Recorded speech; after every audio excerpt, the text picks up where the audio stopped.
A local family is looking forward to Father's Day in awe that they still have their dad after he died back in March. But his son brought him back to life. Our Melissa Wilson shares their dramatic moments between life and death.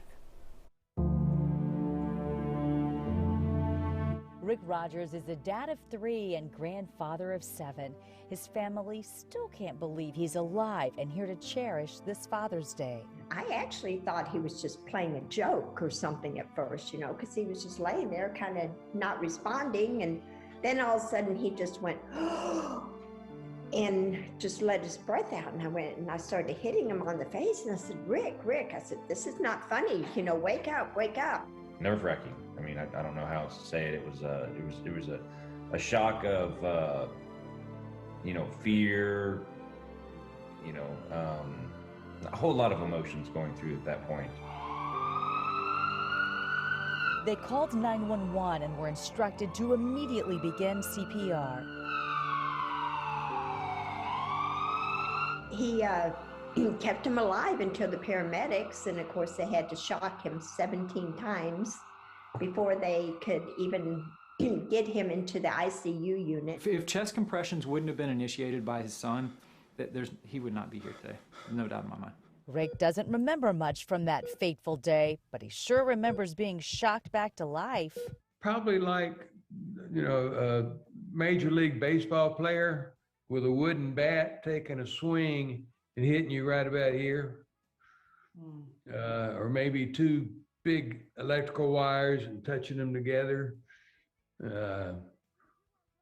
It gave me quite a shock. Rick has kept his sense of humor through it all and survived the unthinkable. He's a miracle story. He really is. When Rick was fighting for his life and his grandkids couldn't hug him and surround him with love, they immediately came up with a plan. We all went outside and one of them said, let's pray.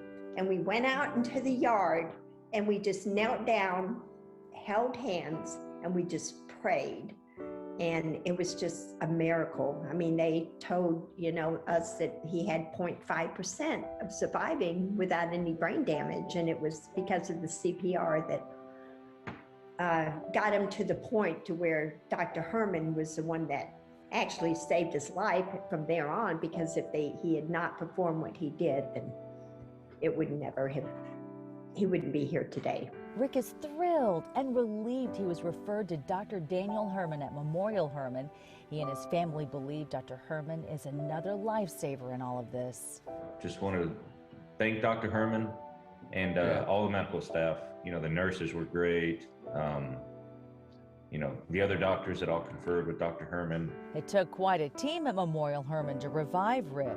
I had 17 cardiologists. Wow.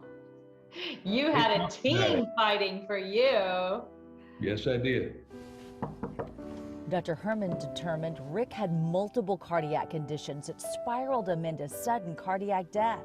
He probably had a small heart attack that ultimately made his heart muscle become unstable, and then the heart rhythm just stopped.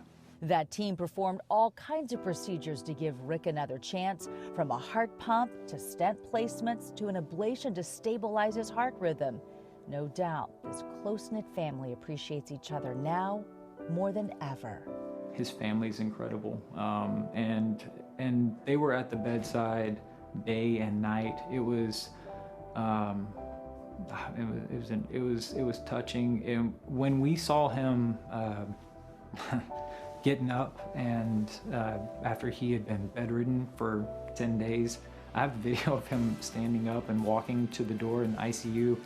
I mean, it's hard not to get emotional. I mean, that's why we do this, right? It was so amazing because we all knew there was a chance he could survive, but to see it happen, man, it's so rewarding. It really is. Happy Father's Day, Rick and Jimmy. Melissa Wilson, Fox 26 News. Amazing, just amazing.